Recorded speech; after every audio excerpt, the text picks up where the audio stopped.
Suppose Clint has made contributions of $2,500 to his RRSP at the end of every 6 months for the past 10 years. Let's also assume that the plan has earned 9.25% compounded semi-annually. Today, he's just moved the funds into another plan that earns 8.5% compounded quarterly and has decided that he's now going to contribute $1,500 at the end of every 3 months. What's going to be the future value in his RRSP after 7 years from today?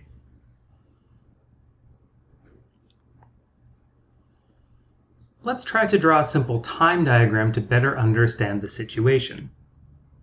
I've marked the 3 important focal times as 10 years ago, when Clint first started contributing to his RRSP. We have the time frame of today, where the RRSP is going to convert into the new plan, and then we have our focal point, which is actually 7 years from today. The green payment stream represents his original contributions of $2,500 at the end of every 6 months. What we can do is we can apply the future value formula for an ordinary simple annuity in order to understand how much that payment stream is going to be worth today.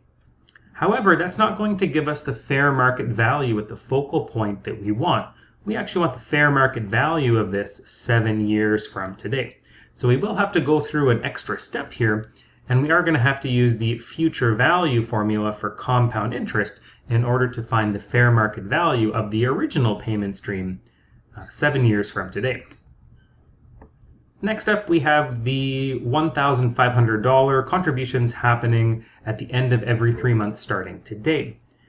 When we apply the future value formula for an ordinary simple annuity, this should land us on the 7-year focal point, and we won't have to do much more other than apply that one single formula. So this should boil down to a 4-step process. We'll find 2 future values using our ordinary simple annuity formula. We will have to push one of them forward using usual compound interest, and then we will add them up to find the fair market value 7 years from today. Let's work on that green payment stream first. We're going to apply the future value formula to our equal size payments of $2,500.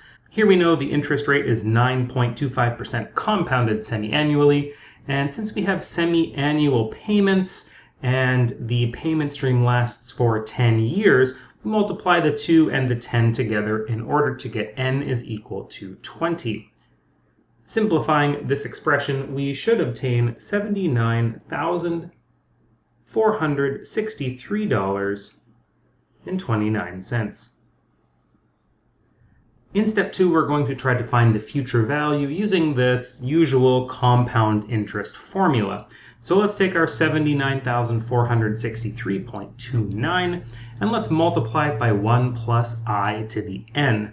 Here, money is now earning 8.5% compounded quarterly, and we're going to be moving this 7 years into the future. So we need to take 7 and multiply that by the frequency of the compoundings, which is 4. So 7 times 4 gives us n is equal to 28.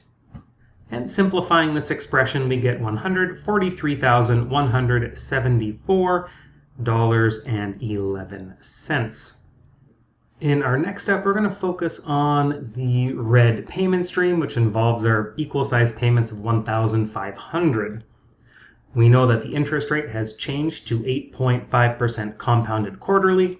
We're going to take the same value of n here as we did in step 2 because we have quarterly payments happening for the span of 7 years.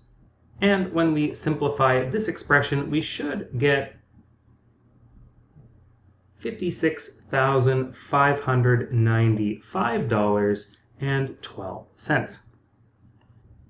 And so in our final step, what we want to do is get the fair market value 7 years from today. And to do that, we're going to add up the payment stream of the equal size payments of $1,500, and we're going to add to that the future value that we got in step number 2.